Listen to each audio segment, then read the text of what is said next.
Bismillahirrahmanirrahim. Assalamualaikum warahmatullahi wabarakatuh. Innal hamdalillah nasta'inuhu wa nastaghfiruh wa na'udzu billahi min syururi anfusina min sayyiati a'malina. May yahdihillahu fala mudhillalah wa may yudlilhu fala hadiyalah. Asyhadu an la ilaha illallah wa asyhadu anna Muhammadan abduhu wa rasuluh la nabiyya ba'dah. Puji syukur kehadirat Allah Subhanahu wa Ta'ala yang telah melimpahkan rahmat dan hidayahnya kepada kita semuanya, sehingga kita bisa memasuki penghujung bulan Ramadan ini. Salawat dan salam kita panjatkan kepada Nabiullah Muhammad Sallallahu Alaihi Wasallam yang telah membawa kita dari zaman kegelapan ke zaman yang terang benderang. Jamaah juara yang dimuliakan oleh Allah Ta'ala, di dalam program Satu Tujuan, Tujuh Hidayah ini, kita akan menyampaikan penghujung Ramadan ini tentang refleksi pengalaman ibadah yang kita lakukan selama bulan Ramadan. Kenapa perlu refleksi? Karena refleksi adalah cara untuk mengevaluasi diri, memperbaiki kekurangan, dan meningkatkan kualitas ibadah kita di masa yang akan datang. Kenapa Allah Ta'ala berfirman dalam surat Al-Hasyr ayat yang ke-18, A'udzubillahi minasyaitonirrajim, ya ayyuhalladzina amanu taqullaha wal tanzur nafsun ma qaddamat lighad wattaqullaha innallaha khabirum bima ta'malun. Ya ayyuhalladzina amanu, wahai orang-orang yang beriman, takullah, bertakwalah kalian kepada Allah, wal tanzur, dan hendaklah kalian memperhatikan nafsun diri-diri kalian, ma qaddamat lighad, apa yang telah engkau perbuat di masa yang kemarin. Maksudnya ketika bulan Ramadan ini, apa yang sudah diperbuat. Wattaqullah, hendaklah kita bertakwa kepada Allah, innallaha khabirum bima ta'malun. Sungguhnya Allah itu maha banyak khabarnya terhadap apa yang telah kalian perbuat. Jamaah juara yang dimuliakan oleh Allah Ta'ala, Allah sudah mengajarkan kepada kita untuk selalu mengevaluasi diri, refleksi diri terhadap apa yang sudah kita lakukan. Apalagi bulan Ramadan 30 hari sudah kita lalui, apakah amalan-amalan kita sudah sesuai dengan target yang sudah kita susun di awal Ramadan kemarin. Langkah pertama, hendaklah kita mengevaluasi kualitas ibadah kita. Tinjau kembali ibadah-ibadah yang telah kita lakukan selama Ramadan. Apakah salat tarawihnya sudah khusyuk, sudah kita lakukan setiap hari? Apakah sudah banyak sedekahnya? Apakah puasa kualitas kita sudah baik? Apakah lisan perbuatan kita sudah terjaga?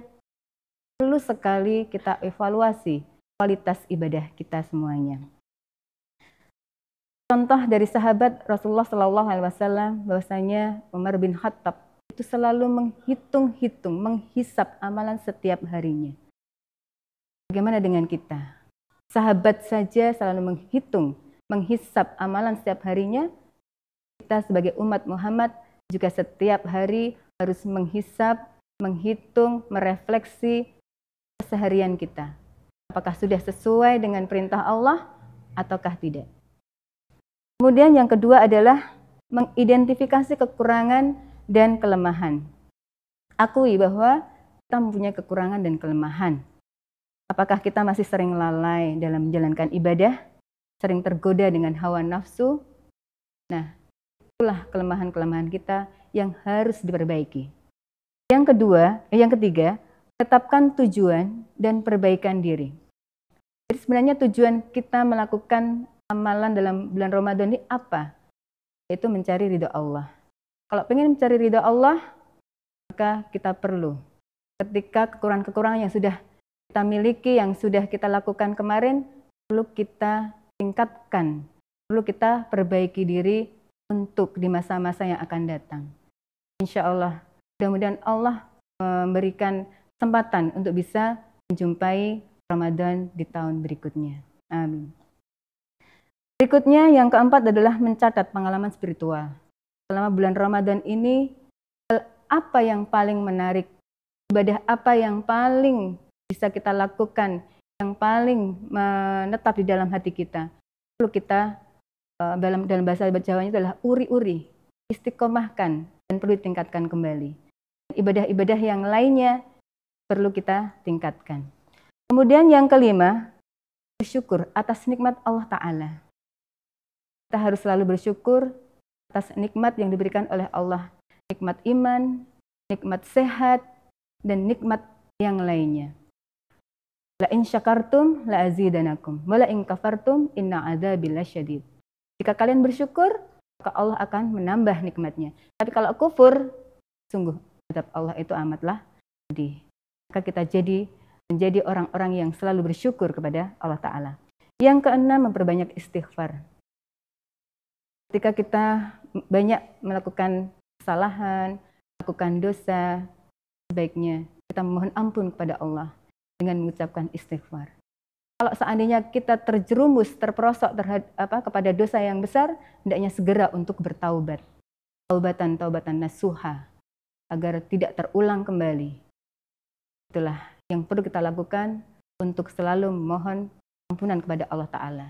Apalagi bulan Ramadan bulan ampunan.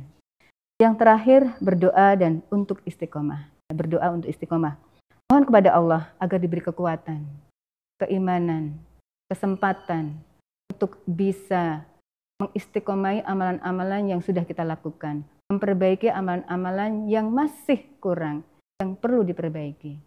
Untuk itu, mari kita berdoa. Di dalam salah satu hadisnya disebutkan, salah satu doanya kita meminta, Allahumma a'inni la zikrika wa syukrika wa husni ibadatik. Allah, jagalah kami, jagalah saya untuk selalu bersyukur agar ibadah kami itu bagus, ya, agar ibadahnya itu istiqomah dan selalu meningkat. Itulah yang bisa saya sampaikan. Mudah-mudahan Allah menerima salat-salat kita, puasa-puasa kita, sedekah-sedekah kita, amal saleh kita selama bulan Ramadan ini. Dan semoga Allah juga mempertemukan kita semuanya di Ramadan yang akan datang, insya Allah. Makanya nanti setelah bulan Ramadan, amalan kita semakin meningkat, tidak semakin menurun. Selamat Idul Fitri, mohon maaf lahir batin. Billahi taufik wal hidayah, wa ridha wal inayah. Assalamualaikum warahmatullahi wabarakatuh.